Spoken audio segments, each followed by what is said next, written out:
An Egyptian court on February 23 sentenced Alaa Abdel Fattah, a leading dissident in the 2011 uprising that toppled strongman Hosni Mubarak, to 5 years in prison over an illegal protest.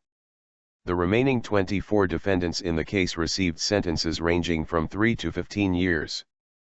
Abdel Fattah had initially been sentenced to 15 years in jail, but a court ordered a retrial.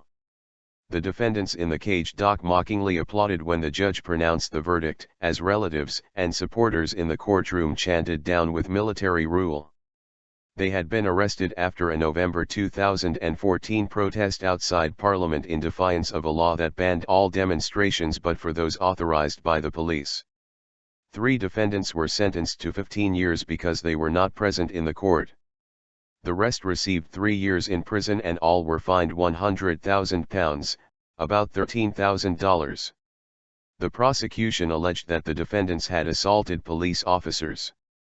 The case was among the most prominent in a series of trials of secular dissidents who have been jailed along with thousands of Islamists since the army overthrew Islamist President Mohamed Morsi in July 2013. The former army chief and now President Abdel Fattah al-Sisi had said on Sunday that he would soon free youths wrongfully detained in the crackdown.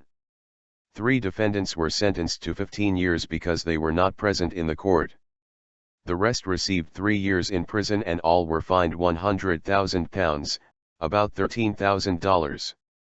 The revolt against Mubarak erupted on January 25, 2011, with hundreds of thousands of protesters taking to the streets across Egypt for 18 days until he stepped down.